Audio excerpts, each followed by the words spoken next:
नमोस्तु नमोस्तु नमोस्तु। महाराज श्री मेरा प्रश्न आत्मा को लेकर के है। ये तो करीब करीब सारे विश्व में अब सभी लोगों के बहुल मानने लगे हैं कि आत्मा अजर है, अमर है, इसका विनाश नहीं होता। तो प्रश्न उठता है कि अगर एक आत्मा एक पर्याय को छोड़ करके दूसरे पर्याय में जाती है तो उस आत्मा को कितना परिगमन करना पड़ता है, कितना परिभ्रमण करना पड़ता है, उसका क्या कोई सीमा है या कोई अधिकतम है या कोई न्यूनतम सीमा उसकी है। दूसरा, आत्मा के कितने प्रकार या भेद होते हैं, क्योंकि कहीं कहीं कहा जाता है कि आत्मा परमात्मा बन जाती है, बहिरात्मा होती है, अंतरात्मा होती है, पापात्मा होती है। तो कितने भेद होते हैं और क्या भव्य पुरुष भी परमात्मा बन सकता है? आपके 3 प्रश्न हैं और तीनों बड़े दर्शन से संबद्ध प्रश्न हैं। सबसे पहला सवाल, आत्मा की स्थिति क्या है? एक जन्म स्थिति से दूसरे जन्म स्थिति जाने में आत्मा की क्या स्थिति होती है? इसे समझने के पहले हम कुछ प्रक्रिया को समझें। संसार में जितने भी आत्मा है वह सब देहधारी है। क्या है? संसार के जितने भी प्राणी हैं सभी देहधारी हैं।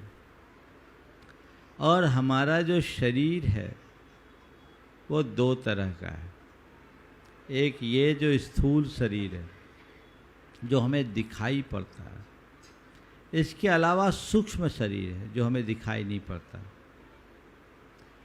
हर प्राणी, हर मनुष्य के भीतर 3 शरीर है। एक ये स्थूल शरीर और 2 सूक्ष्म शरीर।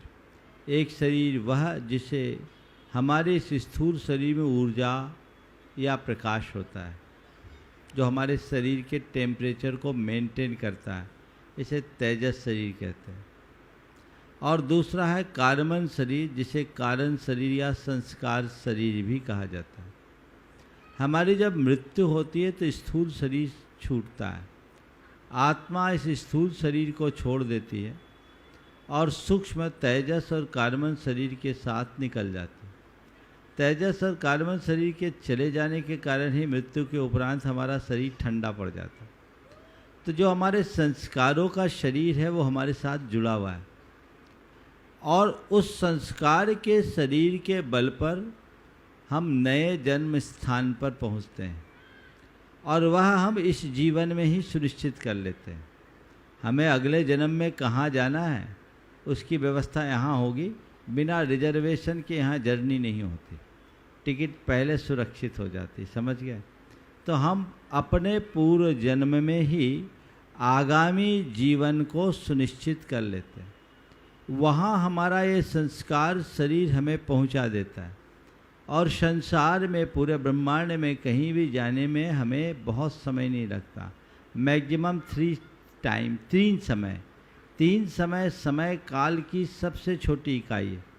और ये समझ लो, एक परमाणु एक दूसरे परमाणु को क्रॉस करने में जितना टाइम ले उसका नाम समय है। बहुत सूक्ष्म। ऐसे 3 समय, उतने देर में आत्मा वहाँ पहुँचता है और आत्मा के पहुँचने के उपरांत वह नए स्थूल शरीर के निर्माण की प्रक्रिया प्रारंभ कर देता है।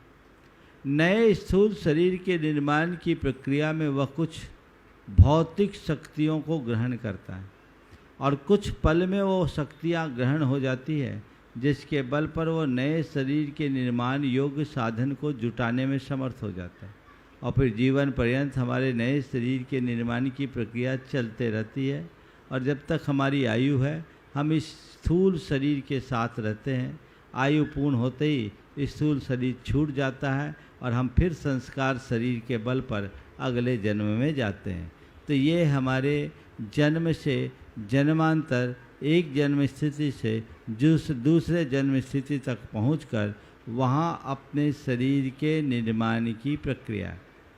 और दूसरी बात, आत्मा के कितने प्रकार है? कुछ लोग कहते हैं आत्मा ही परमात्मा हो जाता है। देखिए, आत्मा मूलतः एक है, लेकिन इस आत्मा की अवस्था को 3 स्तर पर विभाजित किया गया। एक बहिरात्मा, दूसरी अंतरात्मा और तीसरी परमात्मा। बहिरात्मा वो है जो शरीर में ही आत्म बुद्धि रखता हूँ, जो देह जगत के स्तर पर जीता है वो बहिरात्मा, शास्त्रीय भाषा में वो मिथ्या दृष्टि कहलाता है। अंतरात्मा, जिन्हें शरीर से भिन्न आत्मा का ज्ञान हो, वो अंतरात्मा कहलाता है। और परमात्मा, जिन्होंने अपने परम आत्मा को प्राप्त कर लिया, अर्थात आत्मा में लगे कर्म कलुष को जिनने नष्ट कर दिया, वो परमात्मा है। तो बहिरात्मा, अंतरात्मा और परमात्मा, ये हमारी आत्मा के 3 स्तर है। अब आपका तीसरा सवाल है, क्या अभव्य परमात्मा हो सकता है? अभव्य की ऐसी बुद्धि नहीं होती कि वो अपनी आत्मा और शरीर के भेद को जान सके। वो शरीर में ही आत्मबुद्धि रखे रहता है, इसलिए वो आगे नहीं बढ़ पाता, वो बहिरात्मा ही बना रहता है। परमात्मा बनने का तो सवाल ही क्या बात है।